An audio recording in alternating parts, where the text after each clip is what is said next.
Hola a todos, yo soy Adrián Mesa, soy laico consagrado del Sodalicio Vida Cristiana, soy de Perú, hace 11 años que vivo en Argentina, en la comunidad aquí en Buenos Aires, y me pidieron que hoy haga la reflexión del Viernes Santo, que es un tema. Hablar del Viernes Santo es hablar de la pasión y muerte de nuestro Señor.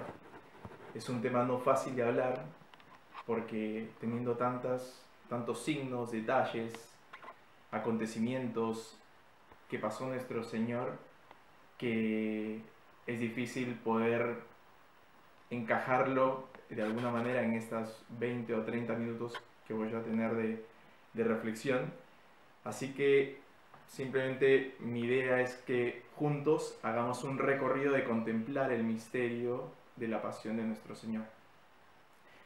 Y para eso quisiera comenzar con una oración. En nombre del Padre, del Hijo y del Espíritu Santo. Amén. Señor, te pedimos que te hagas presente en medio de esta reflexión para poder contemplar tu cruz, esa cruz que nos redimió y nos reconcilió, que podamos tener la valentía de permanecer junto a vos, ahí al pie de la cruz, así como María, tu madre, nuestra madre, y pidiéndole a ella también de manera especial que nos acompañe en este recorrido. Amén. En el nombre del Padre, del Hijo y del Espíritu Santo. Amén. Desde hace algunas semanas parece que todo se ha oscurecido. Densas tinieblas han cubierto nuestras plazas, calles y ciudades. Se fueron adueñando de nuestras vidas, llenando todo de un silencio que ensordece y un vacío desolador que paraliza todo a su paso. Se palpita en el aire, se sienten los gestos, lo dicen las miradas. Nos encontramos asustados y perdidos. Estas palabras del Papa Francisco en su homilía durante la bendición Urbe et Orbi, hoy, Viernes Santo, estas palabras caen con su propio peso en lo más profundo de nuestro corazón.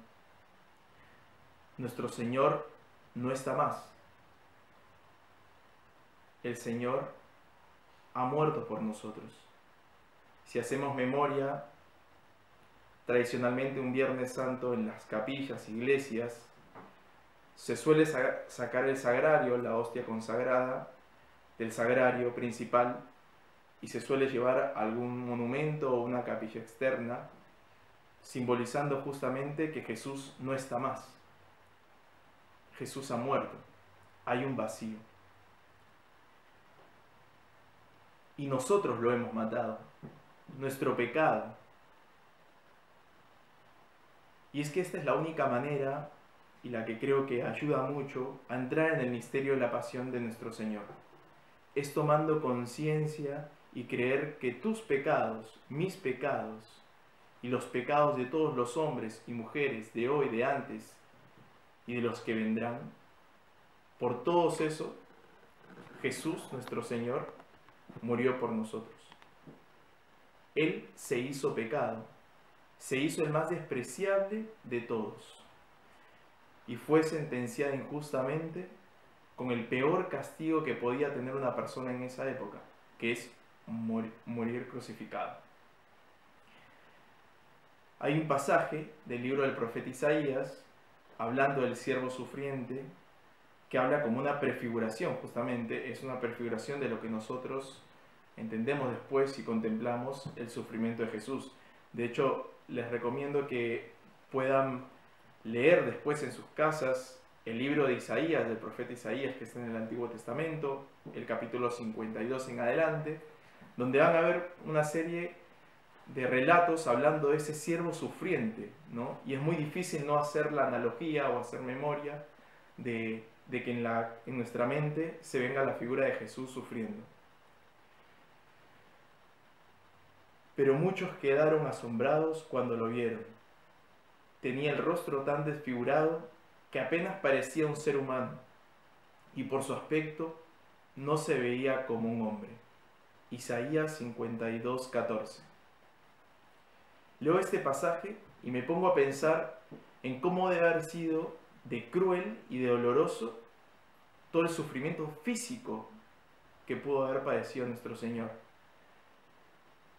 De hecho, cuando uno lee los relatos de los evangelios acerca de la pasión, o ve, tal vez, sin ir tan lejos, la película de la Pasión de Cristo, donde te queda muy marcado fuertemente el dolor físico que pudo experimentar nuestro Señor.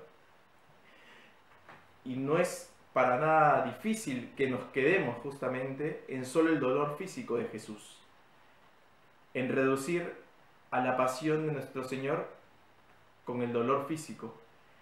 Y la realidad es que cuando uno empieza a profundizar e indagar un poco más en el misterio de la pasión, uno se da cuenta que hay un dolor más profundo en nuestro Señor, y es que Él cargó con todos los pecados de la humanidad. Él, siendo verdadero Dios y verdadero hombre, pudo experimentar lo que para nosotros sería imposible de sostener en nuestra mente, en nuestro corazón, un dolor desgarrador e inmenso, inimaginable. Ahora quiero que hagamos un pequeño ejercicio. Solo piensen unos minutos en el pecado más fuerte que pudieron haber cometido, el más grave, el que tal vez por ahí aún sigue teniendo una resonancia en nuestro interior por lo duro, lo feo que fue. Imagínense, si cada uno de nosotros, ahora que acaban de hacer memoria de ese pecado, uno experimenta un dolor y una ruptura interior muy fuerte. Imagínense el dolor infinito que debe haber sido de nuestro Señor al cargar con Él todo ese pecado, todo ese dolor, toda esa ruptura, todo ese sufrimiento sobre Él. Fue tanto el dolor de nuestro Señor que lo llevó al vacío total. Y eso lo llevó a decir en la cruz: Dios mío, ¿por qué me has abandonado? El Señor Jesús se despojó de sí mismo, tomando la condición de esclavo. Así lo dice San Pablo en la carta a los Filipenses 2:7. Describe lo que fue toda su vida. Jesús, toda su vida en el mundo, fue un total servicio y donación. Una donación y entrega hasta el extremo, hasta darlo todo. Y aquí surge una pregunta, y es: ¿qué lo movió a Jesús? ¿Qué lo movió al Hijo de Dios a encarnarse, a asumir nuestra condición humana, nuestra frágil condición humana, y a entregarse en sacrificio por nosotros? El amor. El amor.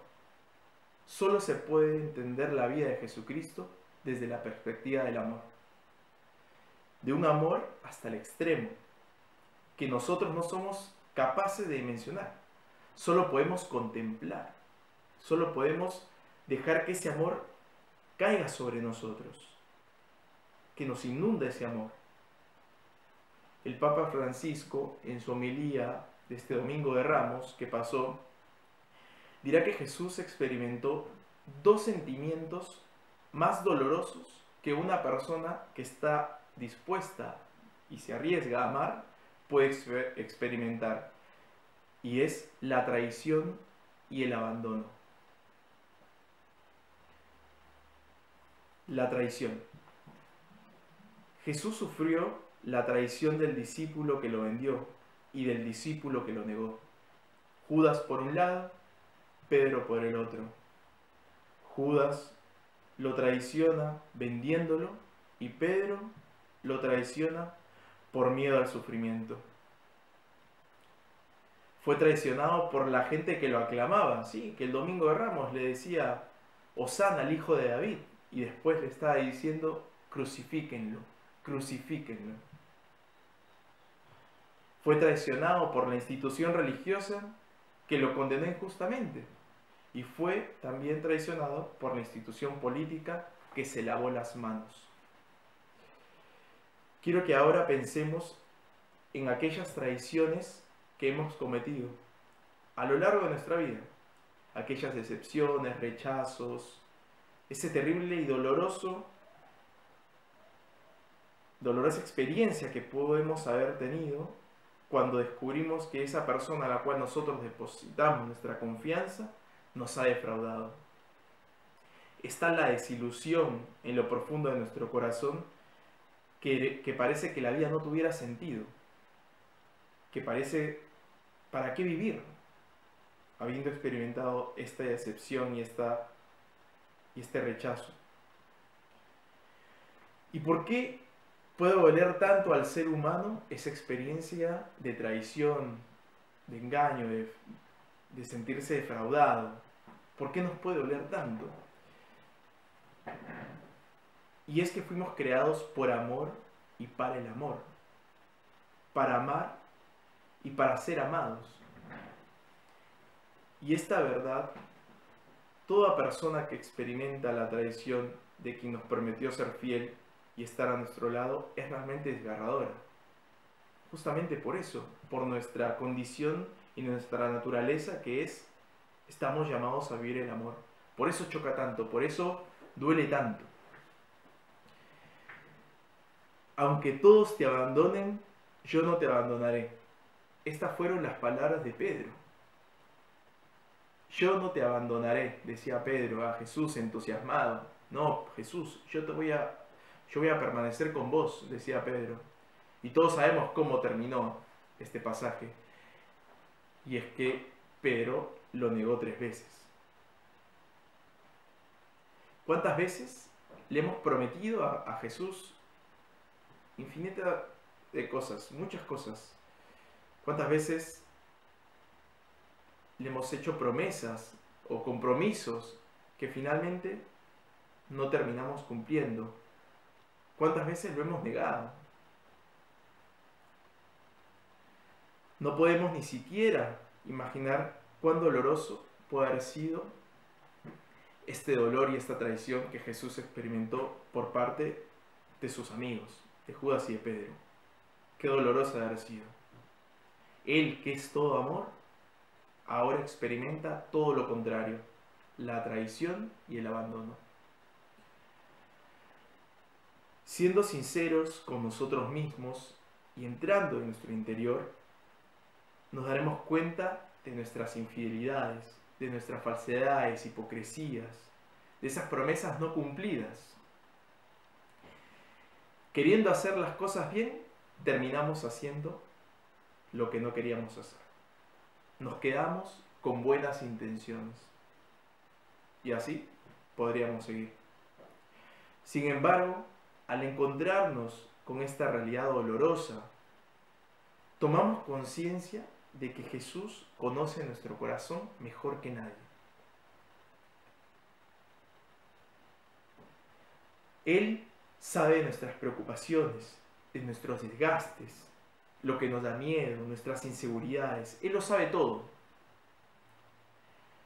Así como el pasaje de la Samaritana, en la que el Señor toma la iniciativa y sale al encuentro de esta mujer y la ayuda a que se enfrente con su realidad, con su verdad, con su propio pecado, con su ruptura. Pero lo hace para que lo mire desde los ojos de Dios y no desde los ojos humanos. Es decir, con ojos de misericordia, con compasión. Jesús no la condena, sino todo lo contrario. La invita a una adhesión más plena, más personal con Él. Leer el pasaje de la Samaritana es algo que va a venir muy bien para ustedes. Es un buen consejo para que vean cómo esa dinámica que de alguna manera el Señor va teniendo con ella. Y así como la Samaritana, podemos pensar en María Magdalena, el ciego de nacimiento, el cobrador de impuestos, etcétera, etcétera. Todos encuentros en el que se manifiesta el amor de Dios que nos ama. Ese amor que llega a su culmen hasta el extremo máximo de entregar su vida por nosotros en la cruz. Que es justamente lo que hoy estamos reflexionando. El otro sentimiento doloroso que tuvo que padecer nuestro Señor es el abandono. Este sentimiento se imprime en la historia de la humanidad y en el corazón de cada uno de nosotros con esas palabras que el mismo Jesús dijo pocos minutos antes de morir. Dios mío, ¿por qué me has abandonado? Qué frase tan dura e impactante. El mismo Hijo de Dios es quien dice, Dios mío, ¿por qué me has abandonado? Es el tope máximo de desolación, de vacío. Y todo esto comenzó en Getsemaní, en esa impactante agonía del Señor en Getsemaní, en la que Él llega a una terrible tristeza en lo más profundo que se apodera de Él, y dice estas palabras: triste está mi alma hasta la muerte, dice Jesús. Triste está mi alma hasta la muerte.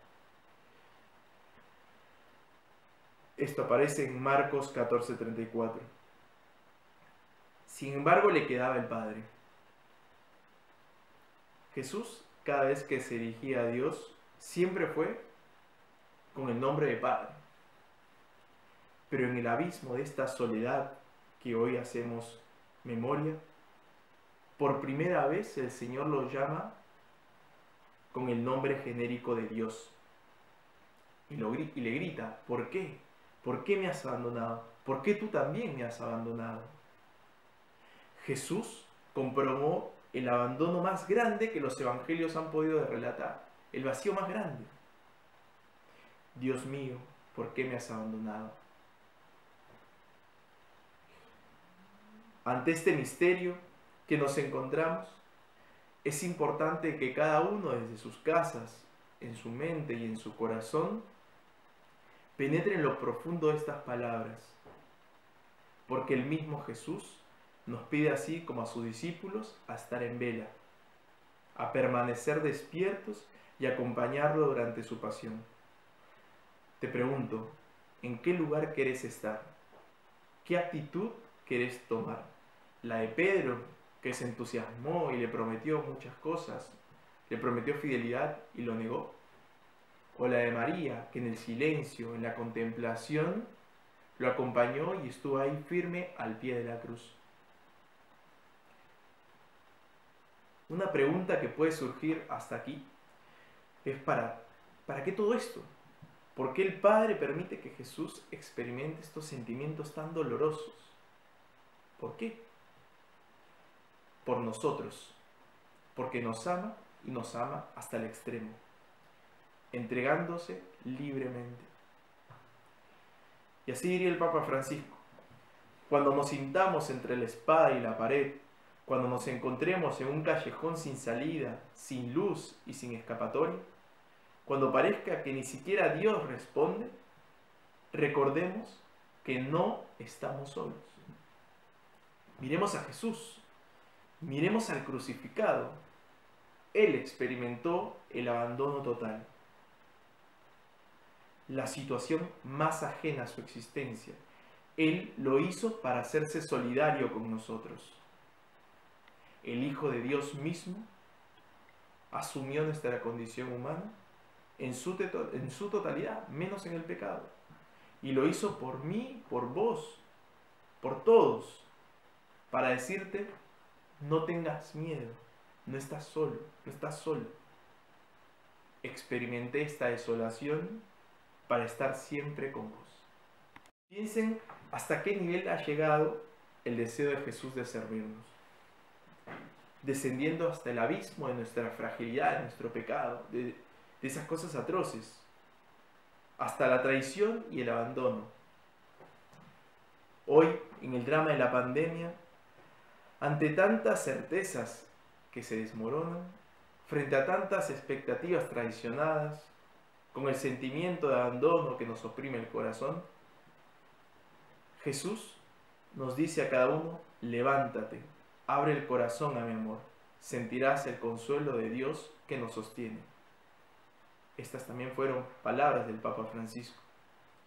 Y hemos hablado hasta aquí de los dos sentimientos de dolor que pudo experimentar Jesús, y es la traición y el abandono. Ahora quiero que veamos el proceso que tuvo que padecer el Señor Jesús. cuando leemos el relato de la pasión, vamos a encontrar que Jesús fue sentenciado. Y hablar de sentencia es hablar de juicio.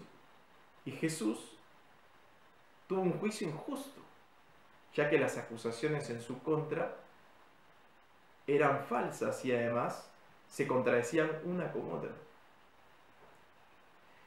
Inclusive no tenían el peso suficiente para llegar a una sentencia de muerte, y mucho menos a una sentencia de muerte como fue la cruz.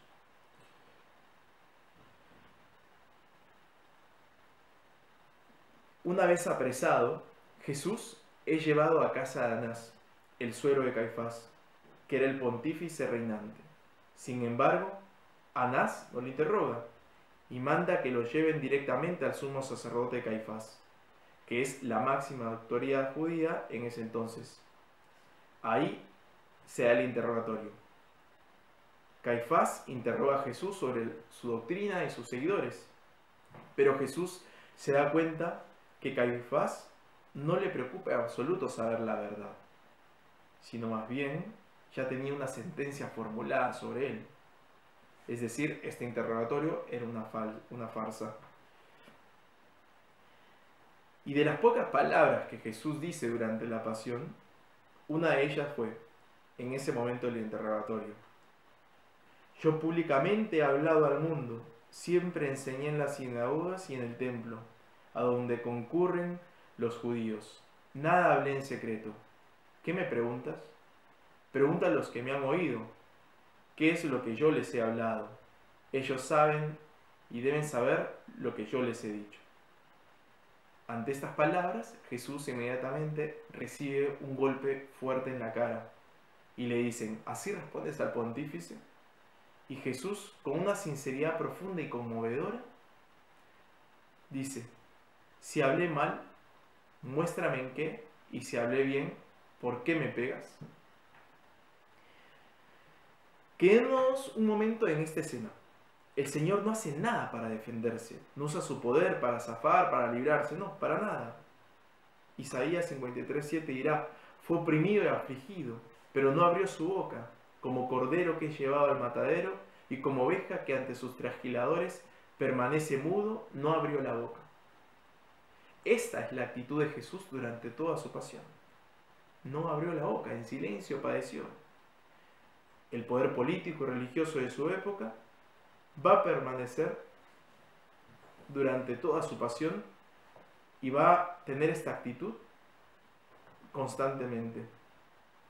Vamos a ver ahora el encuentro de Jesús con Pilato. El sumo sacerdote llega a Pilato con esta acusación: hemos encontrado a este hombre pervirtiendo a nuestro pueblo. Prohíbe pagar tributos al César y dice ser el Mesías, el Rey. Es interesante porque esta acusación llega a Pilato no hablando de las blasfemias que Jesús, entre comillas, dijo al decir que es hijo de Dios, sino que van al ámbito social. Le dicen: este se cree Mesías y es Rey, y se dice ser Rey. Y además dice que no se le debería pagar tributo al César, cosa que es falsa, porque todos hacemos memoria, y Jesús mismo, cuando le preguntaron sobre este tema, dijo: a Dios lo que es de Dios y dad al César lo que es del César. Es decir, era una acusación falsa. Sin embargo, Jesús todo eso lo padece en silencio, calla, permanece en silencio. Y no sé a ustedes, pero a mí cuando uno empieza a meditar y a leer los pasajes de la pasión, me brota en mi interior de decir: Señor, qué inquietante es tu actitud. O sea, ¿por qué no haces nada? ¿Por qué no te liberas? ¿Qué estás pensando, Señor? ¿Cuánto más vas a sufrir por nosotros? ¿Cuánto más te vas a entregar? Y se me viene a la memoria la escena de la película de la Pasión de Cristo, la de Mel Gibson, en la que María, una escena en la que María está contemplando la flagelación de Jesús y dice estas palabras: hijo mío, ¿cuándo, dónde y cómo decidirás liberarte de todo esto? Y más adelante, María tiene un encuentro con Jesús, cuando Jesús está cargando la cruz, yendo a ser crucificado. Dice: ¿ves, madre, que yo hago nueva todas las cosas? Esto es lo que Jesús le dice a su madre. Yo hago nueva todas las cosas. Y esta escena, que es de las más lindas y la mejor, para mí, de las más logradas en la película, me sirve para que podamos entender la clave fundamental de esta reflexión. Y es que el dolor y el sufrimiento de nuestro Señor tiene un sentido para que nosotros podamos ser renovados, para que Él renueve todas las cosas, para que Él nos dé una vida nueva, para que Él nos reconcilie, nos vuelva a unir a Él, eleve nuestra condición de pecador y de criatura a ser hijos de Dios. Mira a mi siervo a quien sostengo. Con esta frase el profeta Isaías, quisiera que vayamos cerrando esta reflexión con la conciencia de que estamos sostenidos por la mano de Dios. El Padre que sostuvo a Jesús en la pasión, también a nosotros nos sostiene en medio de esta coyuntura que estamos viviendo como humanidad, en la que tal vez el sufrimiento de tantas personas en la economía, en lo físico, en lo psicológico, todo este tipo de cosas nos puede hacer caer en la desesperanza, en el temor, en el miedo, en la inseguridad. Tal vez podemos asemejarlo a un camino de cruz, al Vía Crucis, que hoy lo vamos a meditar o lo hemos rezado. Es un camino del amor. O sea, yo creo que este tiempo que el Señor nos propone puede ser un camino del amor, en donde la caridad y el servicio es lo que tiene que triunfar, ya que eso fue lo que nos salvó, eso fue lo que nos redimió. Miremos el testimonio de tantos hombres y mujeres que salen a la luz en estos días y brillan por su entrega generosa en el servicio que realizan. No son los que tienen fama, dinero, no son los que tienen más seguidores en Instagram, no, para nada. Por eso creo que estamos llamados a jugarnos la vida, sin miedo, sin valentía, a poner nuestra vida entera en las manos de Dios, en las manos de Jesús nuestro Señor, en aquel que no escatimó nada, que no se guardó nada, que derramó su sangre por vos. No tengas miedo de gastar tu vida libremente, literalmente gastar la vida por Dios y por los demás. Porque en la medida que gastemos amando nuestra vida, la vamos a ganar en abundancia para la vida eterna, ya que la vida es un verdadero don que se recibe solo si la entregamos. Y porque la alegría y la felicidad más grande es decir, sin condiciones, sí al amor. Así como lo hizo Jesús por nosotros y que hoy conmemoramos en este Viernes de Pasión. En el nombre del Padre, del Hijo y del Espíritu Santo. Amén.